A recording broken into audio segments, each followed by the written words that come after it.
everybody! Welcome back to my channel. If you're new here, my name is Alice, and you probably don't know this, but I'm wearing a different hat today.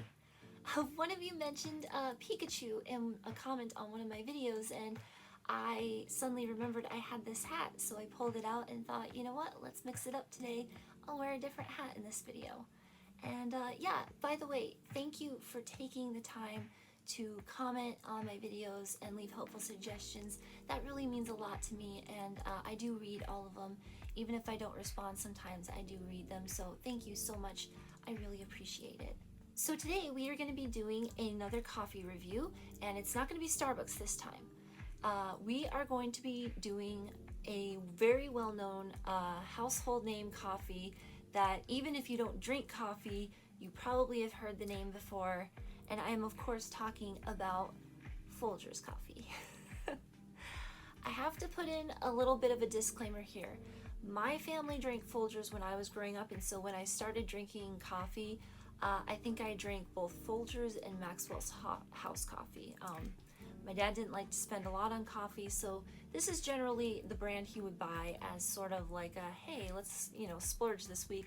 We'll buy some Folgers instead of the really cheap stuff, and, we'll have a good week. So it is a coffee that I have had before, but I haven't had it recently. So it's been quite a while since I've drank Folgers, and, I kind of remember that it was a pretty smooth tasting, pretty ordinary tasting coffee, no prominent notes, but then again, I really didn't have the palate that I do now, and also I wasn't doing it as a pour over as I'm gonna do in this video. So I think it's fair to say that, this is gonna be a new experience for me, and I'm very excited to try it, kind of with the lens of knowing a little bit more about coffee and what notes and flavors and tastes there should be and maybe shouldn't be. So the second coffee that I'm going to be trying today is Gevalia? I'm not saying that right, I know it, but it is this coffee here, Gevalia, maybe that's it. It's Gevalia House Blend, 100% Arabic coffee, and yeah, it is a slightly more expensive coffee than the Folgers coffee. I mean, this little canister of coffee here, I don't think cost me more than like $5, and this here cost me like $12. So a little bit of a price difference there, and I'm very curious to see how each brand compares to itself. Folgers is a pretty decent coffee for the price. It is not the cheapest brand you can buy, but it actually is really affordable. You can get a big tub of it for very cheap, way more than you can get, in one of these more expensive brands of coffee. But, then again, there's kind of a reason for that. So I'm very curious to see just where the coffees kind of fall and where you're gonna get most bang for your buck. I mean, I have to try the Folgers first. I'm very excited to try it, actually. It's been a long time since I've tried Folgers, but everything has stayed the same. They have the little red canister with the top there, the classic looking Folgers, front there might have been a little bit different when I was a kid. I remember the kind we had like kind of a blue label, but it still had the Folgers and like the little sunrise, I think. And yeah, I also really love the fact that after you use the coffee, like you can wash these little canisters out and like use them for different things. I always thought that was really fun to do as a kid. My dad had quite a few of these in his garage too, to hold like nails and screws and stuff. So yeah, I think while it's a pretty decent coffee and it's kind of a neat little canister that you can reuse, whereas the coffee bags, you can't really do that. I suppose you could kind of clean them out and put something else in there, but it would be kind of oily. They wouldn't wash as well as something like this. So yeah, I think that's really neat. For the Folgers coffee, I will be using the red mug, the nondescript red mug that I own. And yeah, I'm very excited to see, just kind of how this coffee has held up, according to my memory, which is a little bit spotty these days, but, it is what it is. All right, let's give it a little smell here.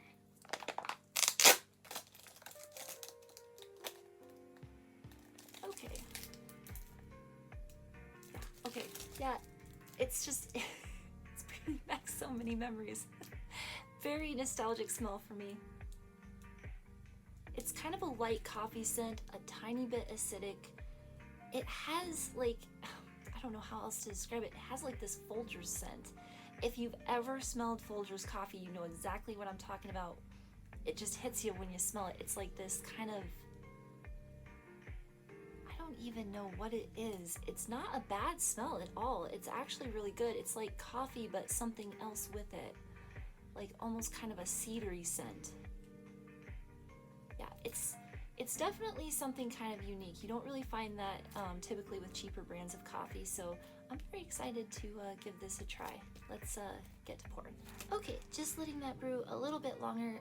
It's just kind of still going through the filter there, but wow, my room really smells like Folgers here. It's kind of something that they're known for, their brand and their advertising.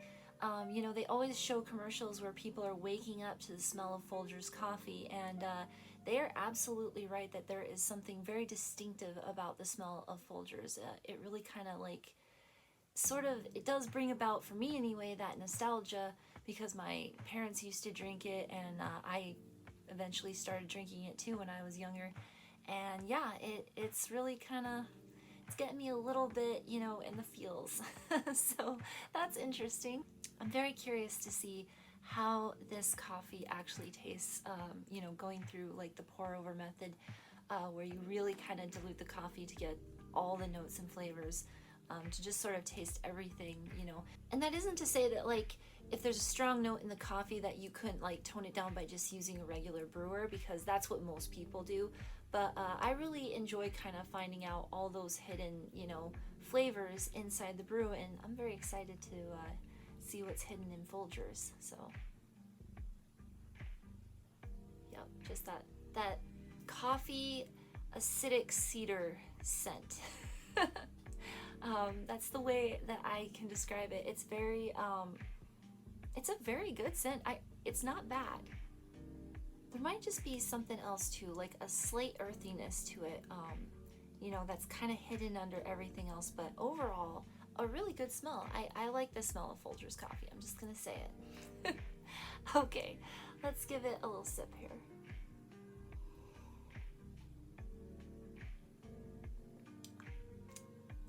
Oh, oh goodness. Oh, Folgers, oh no. Wow, the first notes I get are bitter. Let's give it another try. Whew. Burnt bitterness. Coffee obviously is the overall flavor, but it is just so bitter and so burnt flavor. Oh my goodness, no.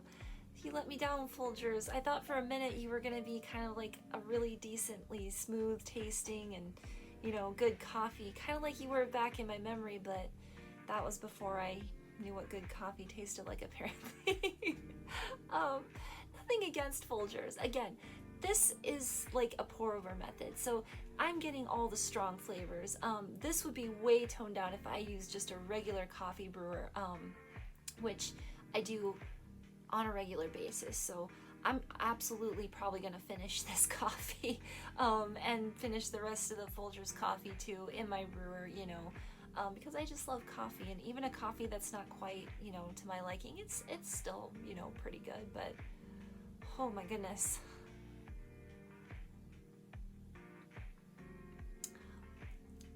It's almost like it wants to be super duper dark chocolate. You know how super duper dark chocolate or like baking chocolate is so bitter? It is almost kind of that flavor. There is an acidity to it, but it's just kind of like, when it cools down a little bit, you get actually more of almost a like quasi chocolate flavor, but it's not great. Like, there's a bunch of different coffees I have found anyway that can replicate that sort of flavor without having just like an overwhelming bitterness and kind of burntness over top. I found with a lot of cheaper coffees, they tend to kind of over roast their beans, and it gives it like a really almost burnt flavor. Even though they'll claim it's like a medium roast or, you know, maybe a lighter roast, it still can taste kind of burnt, you know? So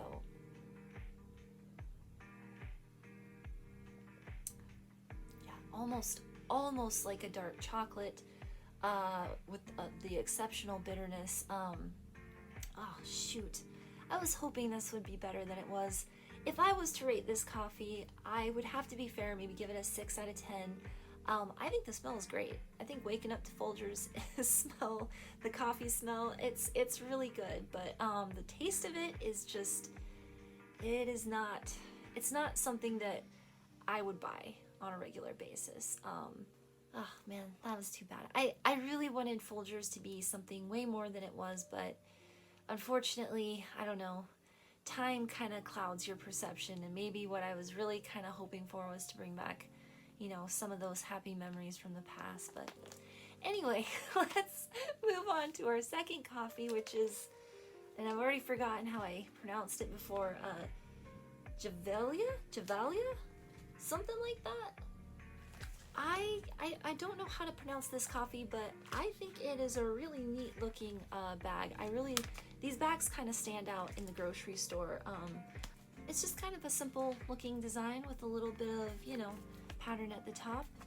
It says founded in Galv, Sweden. Oh, okay, so this is a Swedish coffee and Swedish name, I assume. Gevalia, still don't know if I'm saying it right, is renowned for quality and craft. Slow roasted and snap cooled to lock in full flavor and aroma. Perfectly cared for coffee so you can enjoy the perfect cup. House Blend is a smooth, balanced medium roast with subtle hints of caramel and citrus. Oh, okay. So like Starbucks, they give you kind of some of the notes that they have put into the coffee itself, and I think that's really nice because I like to know sort of what they're going for, and yeah, I'm very excited to see what I taste. Let's give it kind of a smell before we brew it here. Is it going to be as good as the Folgers? I don't know. Ooh, I like that. It's a very light scent, very light coffee scent. Almost kind of airy. I don't really get any citrus notes, but I almost think I can detect a little bit of the caramel they're talking about. Just a very smooth smelling coffee. Yeah, I'm very excited to try this. This is going to be good, I think. All right, let's brew. For this coffee, I am going to be using my nondescript blue stripe mug. Something I think I got at a Walmart or a garage sale. So yeah, all right. Okay, just letting that finish brew for a second here. And yeah, been kind of a weird place today. The weather's been really weird too. It's been really hot some days and then really cold other days. Just kind of flip-flopping back and forth. And you know, I think it's kind of throwing me off. Has the weather been weird where you are? Comment down below if the weather's been weird where you are. Yeah, it's been really weird here. All right. And we got our blue striped nondescript mug and the coffee Gevalia? I am not saying it right. I'm not going to say it right this entire video. I apologize for that. But it smells awesome. Not quite as distinct as the Folgers, but it still smells really good. It's still got that kind of airy, almost like I said, it's like almost that caramely scent that they were talking about on the package. So I'm very excited to see if this lives up to expectations, and hopefully it was kind of worth my money a little bit more than the Folgers was. Anyway, let's get to trying here. Oh wow, okay, yeah. Right off the bat, I get citrus. That definitely is one of the top notes. It's a citrus flavor, like a lemon kind of flavor almost.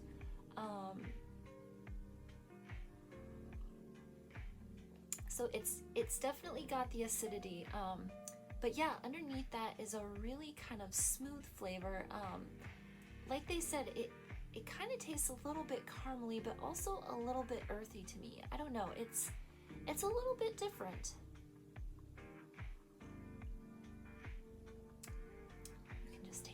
citrus. Yeah, that is the only thing about this coffee I would say is the citrus is really kind of overwhelming. It's very pronounced, at least when you do it in a pour over. Now, in an actual pot of coffee, it might taste a little bit less pronounced. Maybe it might actually bring out the caramel notes a little bit more. So I wouldn't take this review as like kind of the end all be all flavor of it, but it's definitely got that citrus flavor, that acidity that just kind of sits on the back of your tongue. It's a coffee that you can kind of taste after you've had a cup or two, for a while. It is overall it's smooth. It's very smooth. It's not, it doesn't taste burnt. It doesn't taste, kind of like very, like woody almost. It tastes very smooth and very, very citrusy, but not bitter. Not bitter like the Folgers was bitter. This is kind of what a coffee, trying to include those notes should taste like. A very smooth coffee that has citrus notes, but is not bitter and just overwhelming you with like, hit you in the taste buds bitterness. This is a really good cup of coffee. As it starts to cool, it gets that citrus gets a little bit less pronounced, and I'm assuming if I were to let this cool down a little bit more, I might taste a bit more of that caramel flavor. But yeah, overall, I think this is a great cup of coffee. I definitely think it was worth what I paid for it. And if I were to overall rate this coffee, I'd probably say an 8 out of 10. The price wasn't too outrageous. I was browsing in the grocery store while I was looking for that bag, and I saw one that was of similar size for $22. And, at the end of the day, it's just coffee, and you gotta wonder how much better is coffee really gonna be from, one brand to another, the same size bag, but one is $12, one is $22. I might be trying that one though. I was very curious, but overall, I would say this is like a really good cup of coffee. It's easily drinkable, and you could pair it with something kind of on the dessert side of the spectrum, maybe like a fruit tray with berries. I think this would pair really well with like strawberries or blueberries, something kind of more acidic to really bring out those notes. Yeah, I love this, so I'm very happy with this coffee. Oh my gosh, thank you guys so much for watching today. I really had a good time trying the different coffees. I was so disappointed that the Folgers didn't live up to expectations. I had high hopes. I was hoping for an affordable coffee, with a great taste, but unfortunately, we have yet to really find that, in today's coffee world. But anyway, thank you guys again for leaving all your helpful comments. Like I said, I do read them all, and it means so much to me. And yeah, I'll see you around. Bye.